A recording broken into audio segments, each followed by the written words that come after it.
Okay. Hello, everyone. Good morning, good afternoon, good evening, wherever you're joining us from. I feel really cheesy because I say that every time.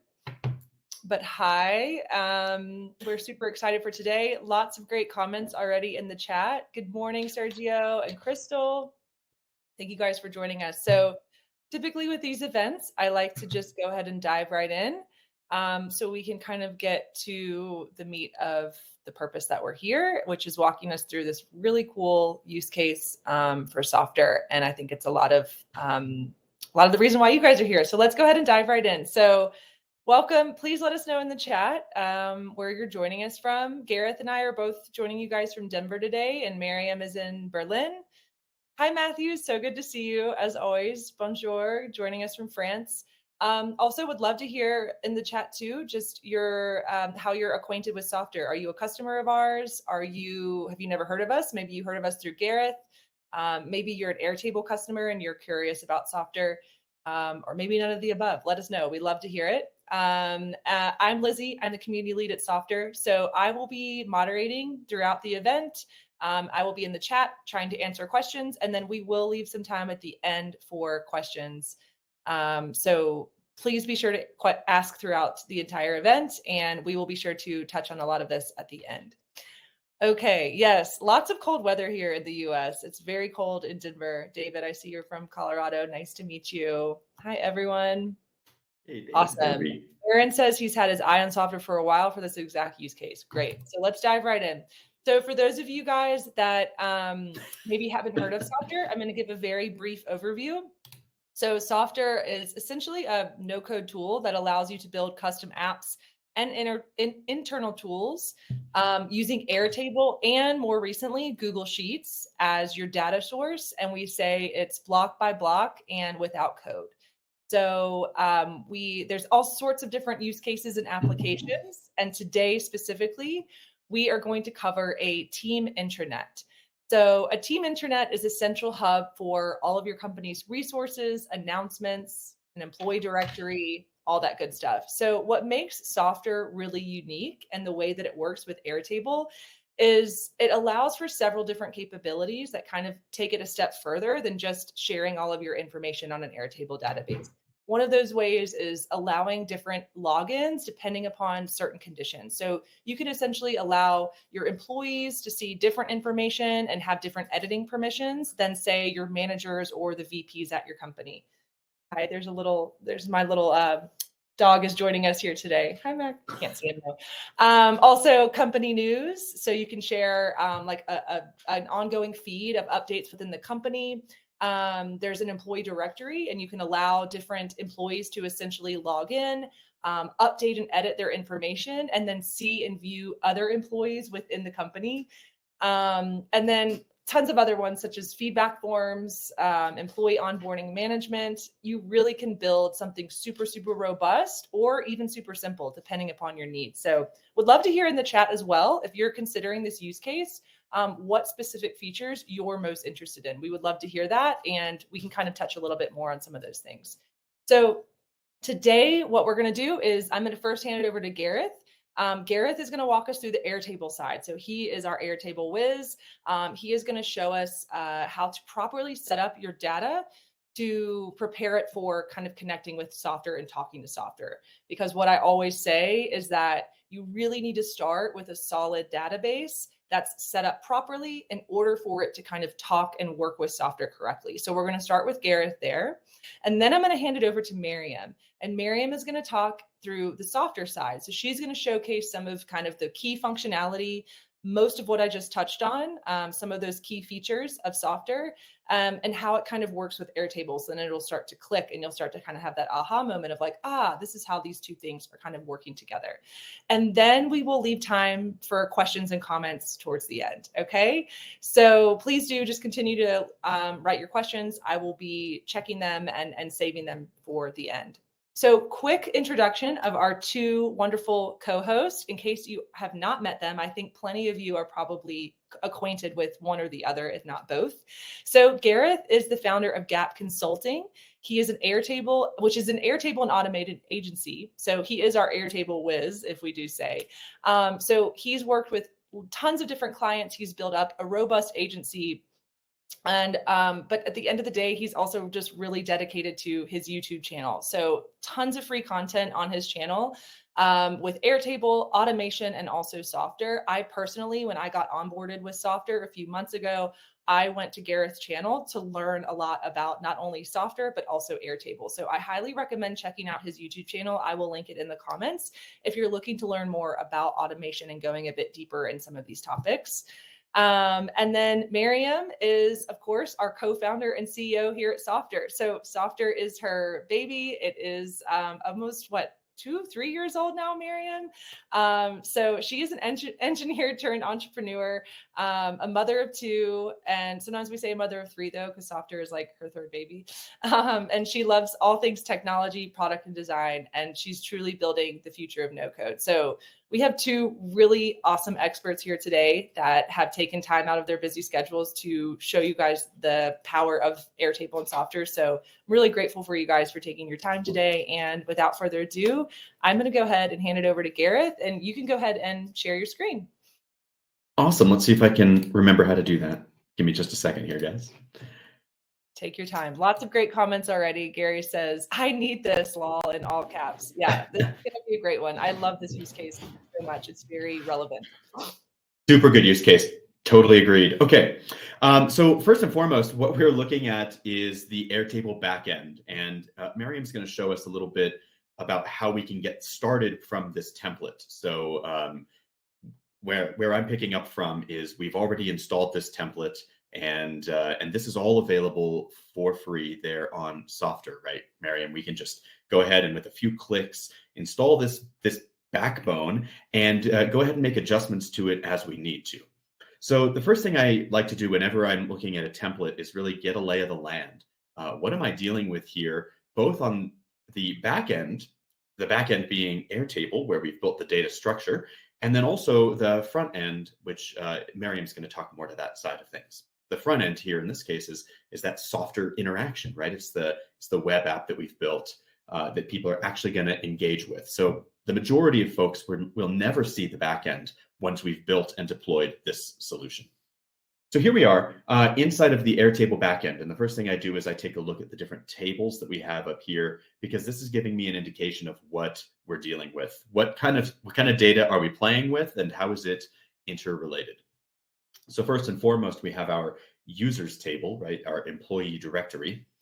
There's going to be the equivalent of a users table in pretty much everything you build inside of Softr, because this is the table that's going to store the information about the people who actually have access to your web app. And so here's a bunch of different folks in our fictitious team, and we see that we've got their name, where they're located. We can store photos of them, titles, departments, etc. So pretty normal stuff that we would expect to see about the different people within our organization. Then we have a news table over here. So this is where we're discussing different topics, dates of publication, what type of media is this, and also a brief description of what this different news piece is. We have our team resources. So this is where we have various documents listed out, our images, corresponding teams that this would relate to, and then also some download URLs. So this is one of those places where, and I'm sure this will make more sense when you're looking at the front end, but this is a place where we can discuss the different things that we give people access to within our intranet. And then we've got a feedback tab or table, and this is where people can leave some comments. We see that somebody wishes that we had more snacks in the office. This, of course, is linking to the person who submitted this feedback, and we're able to look up the employee email and the created time of the feedback. So this is a great beginning, right? This is the back end, the data structure for what we need.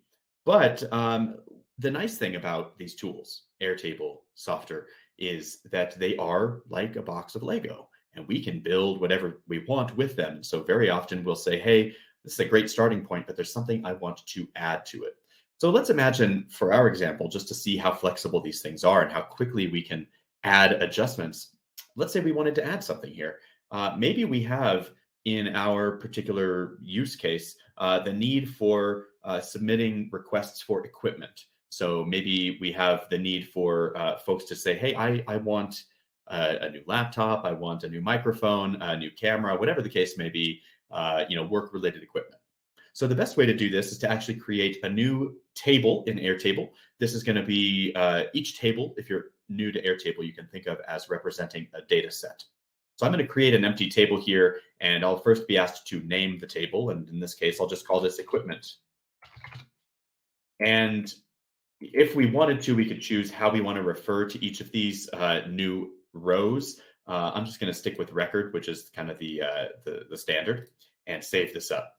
Now you'll notice that by default, we start off with a few fields. The first field is the primary field, and we can't ever remove this. We have to have at least the leftmost field. But these fields, I don't really care for, so I'm just going to scrap them. So I right-click, delete these fields, and this is going to allow me to kind of start from scratch.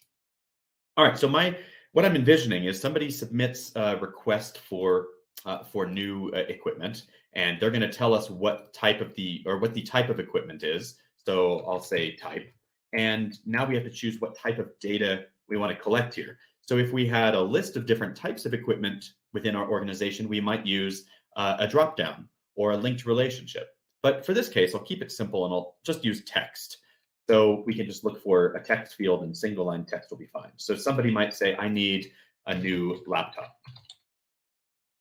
What other types of things do we want to request, or what other types of things do we want to know about this request? We might want to know who submitted the request, right? This would be an important piece.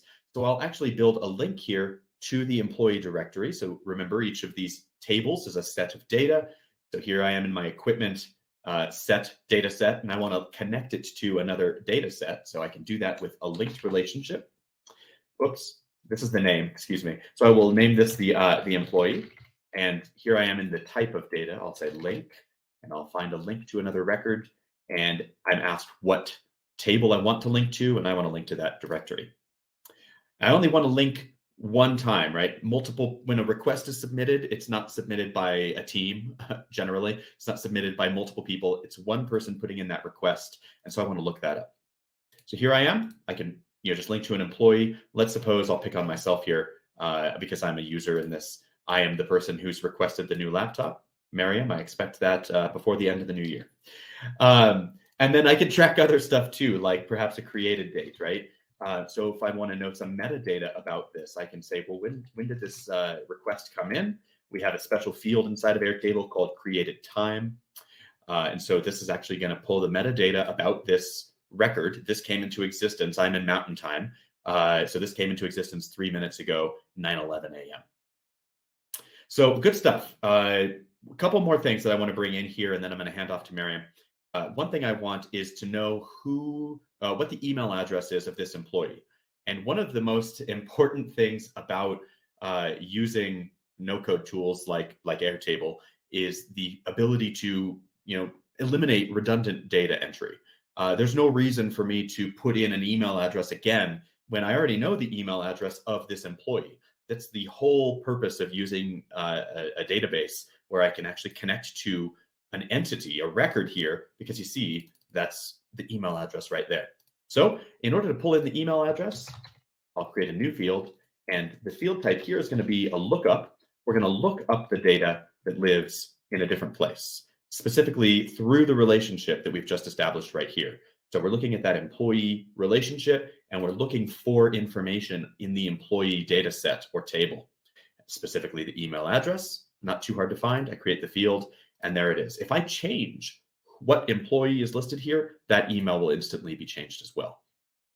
And the last piece I want to track here is the actual status of this thing. So ideally, somebody is going to submit this request. We're going to receive it, and we're going to then make a determination on, are we going to actually let them have this thing or not? So we can use a single select field here. And we can start off with some things. We'll say new request. We'll say approved, denied, etc. Right? We could come up with a whole list of options here for ourselves. And we can change the color and all that fun stuff. Now, remember, most people aren't going to actually see the back end. But we will go ahead and say, here's our new request, just came in, and what's going to happen next. All right, so one more piece before I move on is actually going to be to name this record. So now that I have all the related pieces of information in that equipment, I like to use a formula here. And I'll use a simple concatenate formula. If you're new to formulas, concatenate allows us to string together multiple things into one big output of text. And so here I am, I'll say, maybe I want to know the type. So that's referencing the type field that we created. And I might also want to know who submitted this request. So that's going to be the employee field that I'll bring in. And we'll keep it simple and just bring in those two pieces of data. That will, once we confirm this change, that will then show up here. So this formula is taking this information from the type and the employee and plugging it in. Okay, so we're good here. Now, before I hand it off, I want to build a simple automation. As somebody submits this equipment request, I want to notify our IT team, because maybe our IT team is not, that sounds funny, IT team. Our IT team is not always logged into this interface maybe, and they need to see something. So they need to be alerted. So we have a number of different ways that we can communicate that. Maybe you use Slack internally or Microsoft Teams, or we'll stick to traditional email for our example here. I click on automations up here in Airtable, and I can go ahead and add a trigger so that when a new record is created, we're going to send an automation, send an email through this automation. So the new record is created inside a specific table. So we're telling Airtable automations to watch the equipment table for a new record. And when that occurs, and we can choose a record here. Yep, that's the one. I like that one. When that occurs, then we will go ahead and run an action. And the action that we want to automate is to send an email. As I mentioned, we can do a number of different types of communication here: Slack, MS Teams. We can send an email directly from Airtable, or we can send it through our Gmail or Outlook, even if you have synced up or connected those as well. But for this, I'm just going to send an email through Airtable. It's going to come from Airtable. It's just an example. It's internal. I'm not too worried about the other stuff. So I can pick my to here. This is going to be my to email. I've got mine on a shortcut of my keyboard. And my subject will be new equipment request. I'll be sending this email to myself, right? The automation is going to send it to me every time.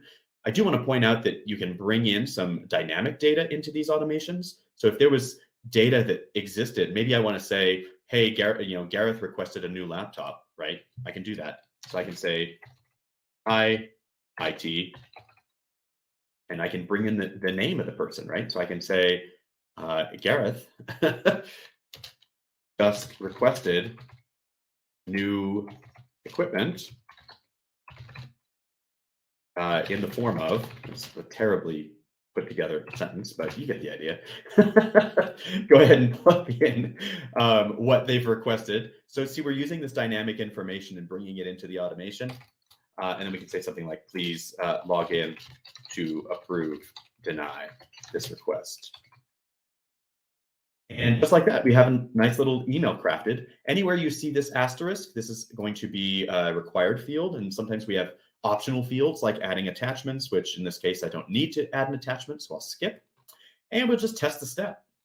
Scroll on down. This is generating a preview, so this is what the email is going to look like. Right there. Looks pretty good.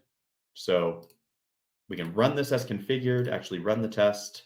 This is going to send an email. Hopefully I don't have anything terrible in my email right here. Let's take a look. Here it is, new equipment request, IIT, just like we planned, right? So we see where this information is dynamic and these parts are static, and it's always going to fill out with whatever happened in that record. So there we go, a simple automation to get us going. So we're pretty set up here. Make sure to name your automations, folks. This is going to help you stay organized. So this will be send email per new equipment request, or however you want to call that. And of course, also be sure to turn the automation on. And now moving forward, whenever a new record is added in our equipment table, we're going to receive that email, and we're pretty good to go. I think I saw a question about the uniqueness of the primary field. Can I address that real quick before we move on? Okay. Yes, please do. That's great. I really like to follow two rules on this primary field. AJ, I think, asked this question. My general two rules are make it as unique as possible, and also make it something that actually defines what is in this this particular record, right? And so this is an equipment table. So if I were to follow my two rules, I want to make sure that number one, the name of the record is telling me what equipment is requested by whom, what equipment is being requested and by whom, because that is generally unique. And the other piece that I want to make sure is that it tells me that, you know, what that is. So if for example, if I used like a created field here, if I just used the new laptop, like the request, it wouldn't really tell me much about the rest of this, right? Now the uniqueness is never 100%. Well, I don't aim for 100%. I aim for like 90% uniqueness. I suppose Gareth could come in and submit a second request for new laptop again, if we wanted to, just to, you know, make sure that it was entirely unique. We could add something here in the form of the created field. So we could do a date time. I'm gonna have to format first because the dates in Airtable, if we don't format them, they never look pretty. So I'm going to, you know, reference that created time field and output a date, just lowercase l as a standard format for that. So I could include that now in my concatenate, right? And I'm confusing myself because I'm talking and writing a formula, but I think that's right. And let's go see that. So now we have the request date in there as well of 12/16. So this makes it a little bit more unique. But again, you know, you could go infinitely. So I try to, you know, just go to a certain level and then say it's unique enough. But you'll have to get a feel for that on your own, I think, when you're building your own solutions, just to determine if it's unique enough for you. Cool. I'm going to bow out now. Well, at least turn the stage over to Mariam. Thanks, everybody. And if you have questions, please drop them in the chat. Be sure to keep watching. Thank you, Gareth. Okay, cool. Hi, everyone. I am here. So I'm going to pick up what Gareth created and essentially show you how to create the front-end part of that, which means a page where, first of all, the admin can log in and see all the requests that he needs to approve, and then also a form for employees to submit a new equipment request. So before I do that, I'm going to jump in and just show quickly the template, what the template does, because I realized some people are new to Softr and some also have been looking for this type of app, which they haven't seen before in Softr. So I'm just going to do a quick roundup of that. Oh, I pressed the wrong button. Yeah, so let me do that first. Okay, can you see my Airtable? Oh no, my Softr page. Yes. Okay, awesome. So first of all, let me show the template from scratch. So the template looks like an application where you can, first of all, you can log in with different roles. So in this template, as Gareth explained, we have two different types of users, managers and employees. So essentially, managers are all of the executive roles. So just simply all of the others are considered employees. So for this reason, let's say I'm going to show what the manager can see. So both roles can see almost the same information, but with some only slight difference.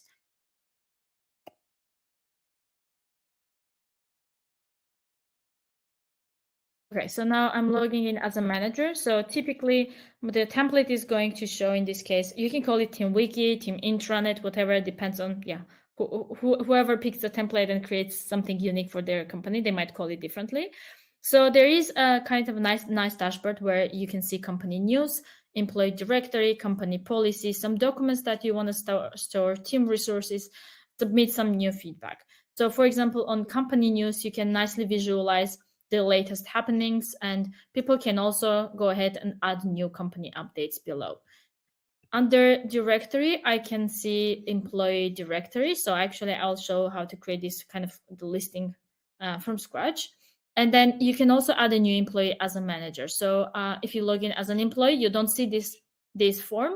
And only admins can do that. You could also simply click on an employee detail, see the information related to them. And if you are, for example, an admin, you could also as well add another section here, which only will be visible to admins, that showcases salary or any other personal information that typical employees, the normal employees, would not see. Then you can navigate to company policy, download some documents, team resources. Here, the team resources would be filtered out by which team you belong to. In this case, I'm an admin, I see all the resources. But if I were to log in as, let's say, a product person, I would only see the resources related to product management. And the feedback area is a simple form where you submit feedback, and it goes back to this database, which Gareth just showcased here, and is linked to a specific employee that's submitting the feedback request. And we have also an onboarding page where essentially it looks like a Kanban board, mini Kanban, where let's say you are onboarding and having a new employee. We actually use something similar internally, where you can have also details page for each, and then once they fill out some of the checklist and the progress in their onboarding checklist, you can also move them to in progress or finished once they finish their onboarding. So all in all, this is kind of the very high level overview. Of course, as Gareth and Lizzie mentioned, you can completely customize all of the pieces of this application. And just quickly jumping back to the software side to show you exactly how this template is built. So let's just quickly navigate back to the home page. So conceptually, explaining what this entire pages consist of. So the way Softr works is we give you building blocks, so the Legos we like to call them, and you can use these Legos to build different types of apps. So Legos can be static building blocks like headers, hero sections, so some nice visualization, and then you can change the text statically so it doesn't connect to any database. And there is dynamic section where you see all of the building blocks that connect to your Airtable database. So there is forms, user accounts to let your users sign in, payments, lists, different visual ways to showcase your data, etc., etc. So you can just navigate through and see all of the other components. So one important thing as well is the way you define what user group can have access to which pages, which information, etc., is by setting, first of all, creating user groups here. Under settings, there's user groups and permissions. You can create simply user group, new user groups, which essentially define a criteria or list of criteria, combination of different criteria, to which once the user logs in and they match this criteria, they will fall into this user group. So in this case, we have employees and managers, and then you can also define edit permissions, which we'll come to in a bit. And then also using these user groups, you can set visibility conditions on each block that you have on your page or on an entire page. So let's say if I navigate to employee directory, so I see all of the employees listed. So this block is open to anyone. If I want to restrict, for example, this other block, which is for adding new employee, you see when I hover, it says visible to managers. So essentially this block, there is a way for here to set visibility rules. So you could just navigate to visibility tab, set it to be visible to logged in users, but only to manager custom user group. So what this means is once I log in as an employee, I won't see this entire block. And the other way to set visibility rules would be for the entire pages. So you could also as well navigate into the specific page settings. And again, scroll down, visibility area, define the same type of roles here if you want to hide the entire page from your users or specific types of users. So that's kind of very quickly, quick overview. And now what we are going to do is create a new page. So on this application, for example, there is right now no way to add an equipment. So first we are going to create a separate page which only will be visible to admins that lists out all of the all of the requests of equipment, and then another form to submit a new request. So first of all, I'm going to add a separate header. So actually, I'm going to duplicate this. So I want the employees have access to do not see a button which is for requesting a new equipment. So let's say the second one, we will define it to be visible to employees, and this first one will be visible to only admins, managers. They are essentially right now they're the same, but what I'm gonna do is on the second one, I want to add a button here that says request and I can also style all of the aspects of my app, the elements, etc. But for now, we're not going to spend on that. So what is going to be the action once I click on that? So first of all, we have to define a separate page which lets the user add an equipment, but we don't have that page yet. So for a moment, let's leave this here and let's go back and create a new page. So add new page, request equipment, save. So it's an empty page for now. And what I'm going to do here is simply add a dynamic form. So customizable form that will say submit.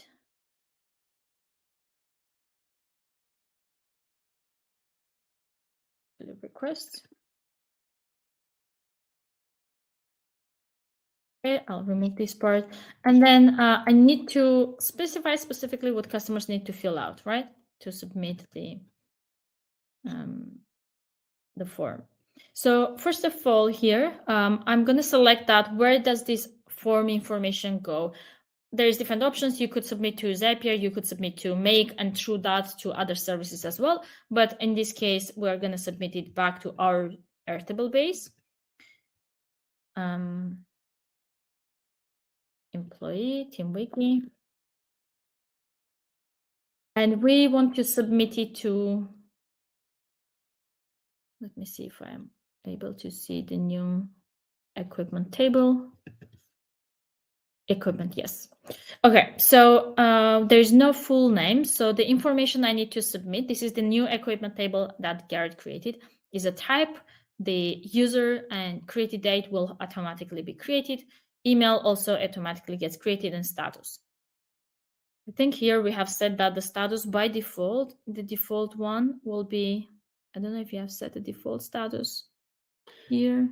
I didn't set one. I thought about building an automation that set it to new request, but I didn't want to. Yeah, but I think it's fine. We don't need. I mean, it's okay. So let's change the full name to be the request. What was the name here? Type. So what type am I going to? What field I'm going to submit this information. So first of all, the user needs to. So this field, the first field, is going to be mapped to the type field in Airtable.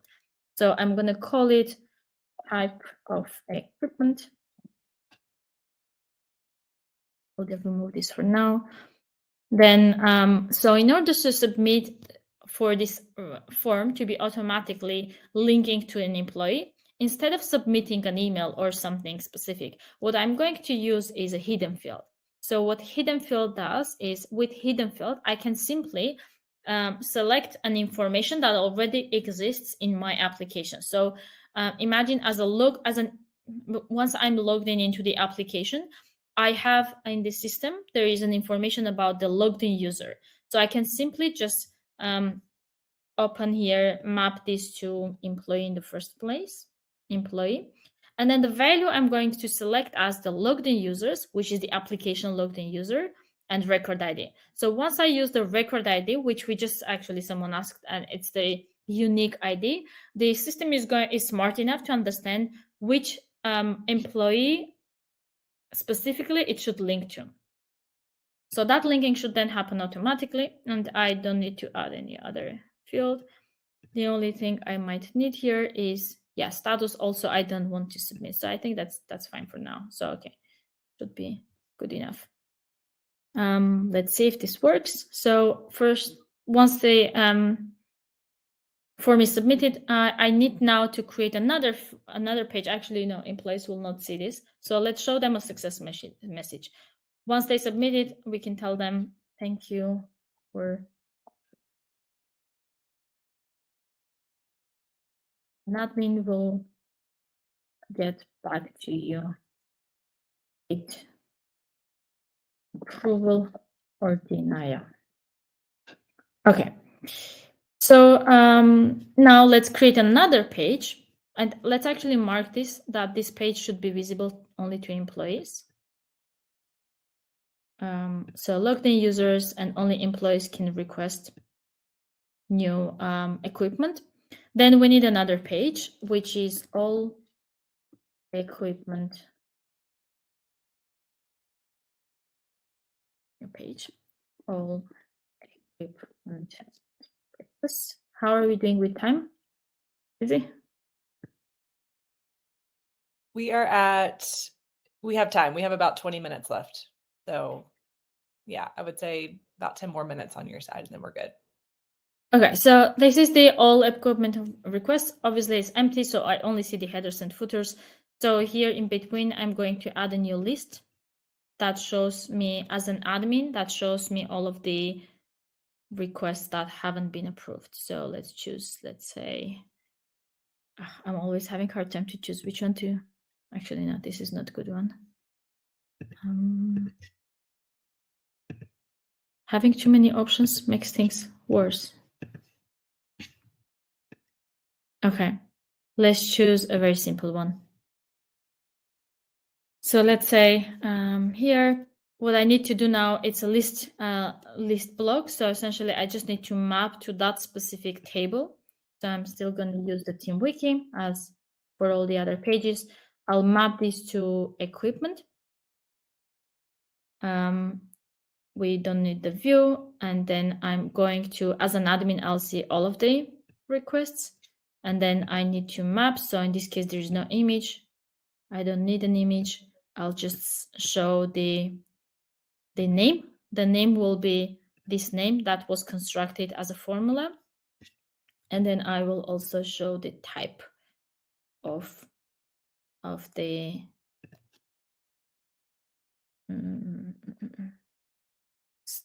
or we can actually, okay, let's use text. And then I'm also going to add another field which shows the status as well, so I can see whether it's approved or not. I could also simply filter out and only show the things that are approved in this case, but for now let's leave it like this. Okay, I'm gonna mark it as tag so it looks nicer. Okay, cool. So now we have the list. At the moment it just shows one. Actually it does retrieve from the database and show you immediately, but it's not doing a filtering yet. And then let me add maybe a small header so we know what this is about. I don't need this. I don't need a button. Sorry, I'm gonna do some styling here. I'll be quick. Okay, so let's say this is all equipment requests. Okay. So we have now this other page, and let's set the visibility to only admins. Same with this one, the top one as well, only for logged in users and managers. Sorry, I keep saying admins, but it's the manager one. And then for this one as well, the list of all of the equipments are only to be shown to managers. I could also simply go ahead and set that type of visibility rule on the entire page. So let's say if it's all equipment requests, if I don't want anyone to be able to open, I could just simply close that entire page, but this is fine because right now it's already closed to the admins. So let's go back to, somewhere we need to link this page from somewhere so the admins can navigate to this page. So let's add another link actually on this one, which is for the admin header. So this first header was the admin header. Now I'm going to add another link which says equipment requests on the top. Okay, and this is going to be an action to open a page. Now we have that page already linking to equipment requests. So if you also remember, we set this button, but the button didn't have an action yet. So I'm going to go back to that header and change the action of that button to be request an equipment and add an action that it opens the page to request equipment, the form itself. Okay, so this should work. Let's now publish and check. So I am now logged in as an admin. As you see, there is the link here. So let's navigate to that page, equipment requests. I see the new one that Gareth requested. Now I can also log in as an employee.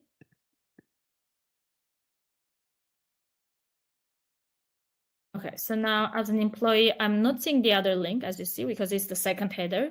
I can see some other people's requests, but I can request an equipment. So if I open that and say new laptop for Mariam, submit an inquiry, it says thank you. So it should have submitted already. Okay, now I get this submitted back to here, the new laptop, and it's linked directly to this user, which is not Mariam because actually the logged in user is John.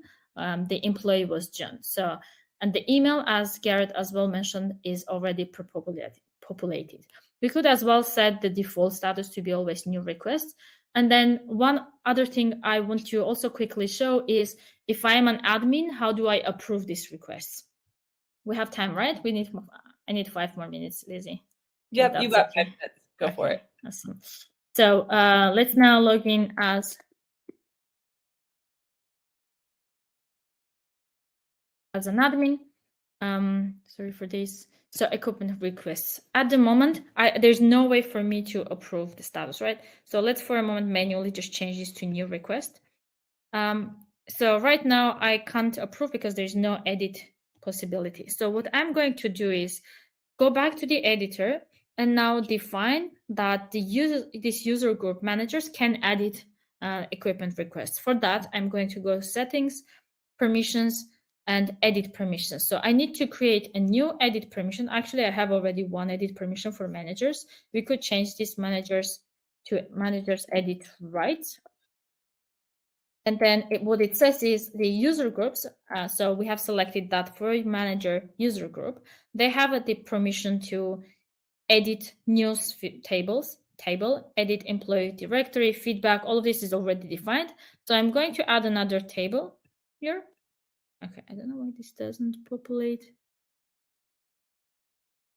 Let me restart this. I hope the template isn't broken. Let's see again. Add a table. Okay, this doesn't show up. So I'm just gonna then create a new one. We could as well create another edit permission. So edit equipment or approve equipment or managers we can call. So that's going to be a permission for managers. For you already have a rule. Okay, so I'm just gonna remove this one and create new one. I think we just have a bug.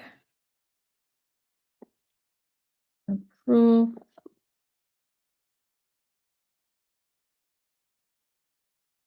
Again, managers, and then I'm going to use Airtable base, same thing, wiki base. So now I'm just going to set the rules on the equipment table. So I could simply say all the fields can be edited by a manager or concrete fields. So let's say in this case, we just want to let them change the status. And record level permissions, in this case, we are not going to use it, but it's for cases where, let's say, you have a list of tasks and you want to let the employee to only edit the tasks that belong to them or only edit their own profile. So there's really the record level permissions as well you can set here. So let's create this permission. This should already work. And then on the equipment page, so let's navigate back to this list.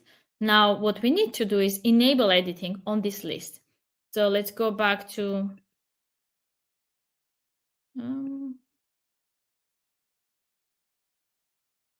I'm wondering where is the editing tab. Okay. Okay, let me add a new list, another list.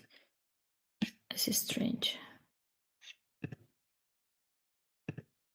Okay, for some reason the other list doesn't show the editing, but what I can do is I can just quickly map it to this other list. Okay, equipment. Then we will see all the equipments here. Just gonna remove the filters. We don't need filters for now. So there is no image here. We're just going to show the name again. We will show the type and then the status tag as a tag. Okay, so I'll remove this one. Okay, so we have kind of similar type of list, but just a different visualization. I'll hide this one. Okay, for this one, so essentially the way to let the list to be editable, there is a separate tab here called Edit. So we have to navigate there and enable the checkbox.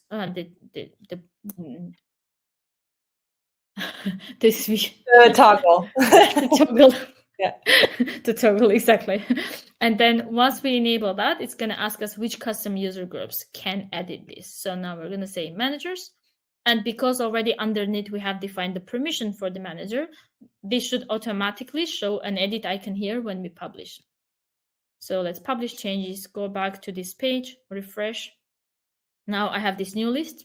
And when I hover, you see this edit icon. So once I click, then because in the edit permissions, we have defined that this user, this managers group can only edit the status. Here, it lets me change the status. I'll change it to approved, save. And this should go now back to the status change to approved. Now, if you look back in the Airtable base, we will see that the status is approved. So in the future, actually, pretty soon, we are going to also have action buttons, which probably is important for a lot of people who are doing these types of changes. So instead of editing and it shows a form, you will also be able to add buttons, custom buttons here that you can click and simply do that operation with your data. So yeah, that's it. So essentially, Gareth created the automation so that you could, once there is a new request, it submits an email. So actually, Gareth, you should have received an email, not you, but John. If I were to log in with Gareth user, it would submit an email to Gareth. Then I could see as an admin that I need something to approve. I'll log in to this application as an admin, and I'll be able to edit and change the status to approved or denied, whatever the admin prefers. I'm going to stop here. There's a lot I could show, but I'm just going to stop here. And yeah, let's take some questions from the audience. Cool. Thank you guys so much. Yeah, so if anyone has questions, feel free to drop them in the chat. We've had a lot of conversation already back and forth. Thank you, Gareth, and some of our community members for jumping in and answering some questions that folks had. If there aren't any questions specifically about what we just walked through, then maybe, Gareth, we could talk through, is it Dama? Am I pronouncing it correctly? Let me know. Dama did have a question specifically about creating a to-do list within the employee portal, within the Team Intranet. Gareth, would you want to maybe kind of elaborate on what you talked about in the comment section for this one? Yeah, I can spin this up real quick. Awesome. Show you guys what that backend might look like. By the way, Mariam, we got your email for the new laptop. Where were we on that? That's Team Wiki? Yeah. So Dama, what I would suggest on this is that you start with, how's my screen size? Do I need your to make screen this is better? good. Let's quickly, just to set the tone in case others didn't see the comment, what are we trying to solve for? What was Dama's question? Thank you. Sorry. So Dama had asked if I want to give people like a task list of stuff that they have to do as they're getting onboarded, how would I do that? So what I would suggest is having a table here specifically for your tasks. And I can imagine that you'd have a lot of information here. I'm going to delete all this to start. And we're going to have a linked relationship to our employees because each employee is going to have a list of tasks that they have to create. So each task is specific to an employee. So I'll pick on myself again. Let's say I had 3 tasks that I have to create as I get onboarded. you might have a due date for when these tasks need to be complete. So maybe that's a week from today. And you might have a status of the task. This would be a single select field. Say new task, completed, whatever your different various status are. The simpler way to solve for this would actually just be a checkbox. Is it done? Is it not? Right? Little Boolean. Oh, Lizzie, I guess we lost my screen or it got shrunk. Thank you. Oh, okay. Sorry. Thank you. No problem. So these, either one of these would work, right? It's totally up to you, Dama, if you want to do a checkbox and just say, yes, this is done, or no, it's not, or track the status more granularly with multiple status that it could go through, multiple stages. And then, of course, you need the task itself, right? So the task itself, I'll insert here, and I'll use a single line text for this. And it could be something like create new email address. Here's another thing to bring up. Sometimes when you're onboarding, the tasks might not all belong to the person who's being brought on board. They could be related to a specific user, right? Somebody in your organization might have a responsibility. So like when we onboard a new person at Gap Consulting, I have to create an email address for them, give them access to Slack, et cetera, right? So whoever you're assigning here as the employee, this is the person who is in charge of this. And when they log into their Softr experience, to the internal wiki that we've just created, we could add it so that they only see their tasks. Or we could create it with various filters as well that say management only sees the tasks that belong to their team, right? So you could even establish a hierarchy like that and say, Gareth is managing this team, so he sees all of the tasks that belong to his team, for example. So that's really the power of Softr and the way that it allows us to be really dynamic in the way that we cut up the data that we want to get access to. But this is what I would stand up at a high level. Of course, I would name them, as you saw earlier, by doing a formula here as well. And then you'd build an automation to, as you said, Dama, build an automation so that when you add a new employee, so as a new employee is put into the database, then that could automatically create onboarding tasks if you had some sort of a template that you wanted to run off of. So you could create as many tasks as you needed for that onboarding process, and they would automatically then appear, number one, in Airtable, but then subsequently in the Softr intranet that we built. So I hope that adds some direction for that. And maybe to add to that as well, there was the record under permissions. When I was creating a permission, there was something called record level permissions. This is exactly for these types of use cases where, for example, you have the list of tasks and then you want to let only the employee to edit their own task. So in this case, you could define that really low level permission. So they might see still all of the tasks of the team, but they can only edit and change the status of their own task. Love it. Perfect. Sorry, I'm just looking at comments. Kanban wouldn't be required there, Dama. It could be if you wanted to, if you like to go the route of a single select field to track the progress, then you could do it with a Kanban view. If you're doing it with a checkbox, you would probably not do a Kanban in that case. So it really comes down to your preference and how you want to build that data. As Lizzie said quickly in the beginning, you have to start with the right data structure before any of this other stuff becomes possible, right? So, building the right fields in Airtable, the right linked relationships from one table to another, that's always going to be your starting focus. And once you have the right foundation, then you can do whatever you want in Softr, because Softr is, as Mariam said, it's a box of Legos, put the Legos wherever you want them. So. Perfect. Thank you so much. Are there any other questions? I did touch on one. Janelle asked, is there any way to fold in or copy all parts of this template into an already existing Softr app?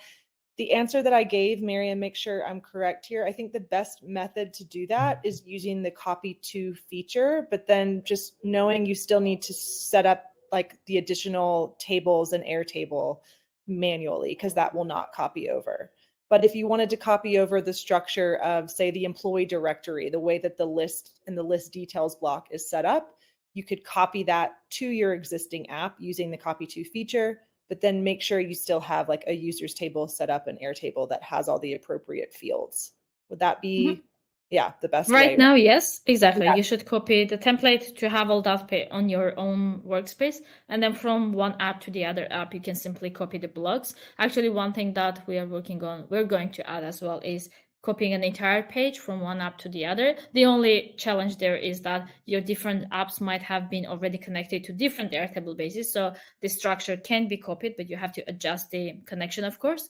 But however, what you ask is really interesting use case, because it just enables anyone reuse some small pieces from the template. It's actually something that we have in our roadmap, and sometime soon we'll get to it, hopefully. But yeah, it's an interesting use case.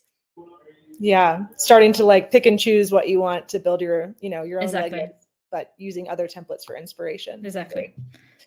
Okay, I'm going to link this template one last time in the comments section. Oh wait, Gary has a question. Sorry if I missed this. Gary, you can not only pull data from different Airtable bases, but you can also pull data from different event data sources. So that's also one of the really powerful parts in Softr, that you can have just one app connecting to multiple data sources. So one can be Airtable, Google Sheets, in the future REST API, or a MySQL database, doesn't really matter. Exactly. Yes, that's definitely what differentiates Softr from a lot of others, I would say. Cool. Sergio is asking, thanks, Gareth. Pretty clear. Softr gives an app or web that people interact with, or is it just, as you said, a customizable window to our data? I'm seeing this from perspective as an MVP development. Oh, okay. Thank you for reposting this one, Sergio. I would say, Sergio, yes, we have lots of people that are building MVPs as well, because it just is so easy to start with, etc. But I would say the probably the most top use cases and the really powerful ones are where you can build quite complex internal tooling and client customer portals. Those are, I would say, the more typical use cases that we are seeing, and the more valuable use cases for customers as well. Cool. Yeah. Please run lots more webinars. Great. Thank you for the feedback. So I will send, we have plans to next year. Yeah. And I will send a feedback form in our recap email. So please fill that out if you have just like 2 minutes, because the more feedback we get from you about what you want to see, what's helpful, what's not helpful, really helps me with planning these events for next year. If there's anyone you want to see come in on co-host as well, that's a great suggestion for me. Any companies or integrations that you would like to see us work with, that would be great. I'm also going to link this template one last time in the chat, just so you guys can, take a look. You can preview it, and then you can actually just copy it into your Softr account and copy the Airtable base, and maybe go through this workshop again and work through the automations that Gareth set up and try to do it on your own. As always, please feel free to join us on our public community forum. I also linked that. I'll do it again. This is a great place for you guys to go and get ideas, ask questions about your specific use cases, and get answers from not only our team, but also the community. So I encourage you guys to sign up, make an account there, and say hello, and let us know what you're building. So thank you guys so much for joining. And Gareth and Mariam, thank you again so much for taking time out of your day. Everyone, I hope you have a wonderful holiday season if you're celebrating, a good end of the year. And we will see you with events. We have some scheduled already for the next year. So we'll see you back here in January. Awesome. Thank you, everyone. And maybe also just an idea. If you have some template ideas or some applications you're building that you don't see a template of, please share the ideas with us. We are happy to either create templates as well or do another webinar for those.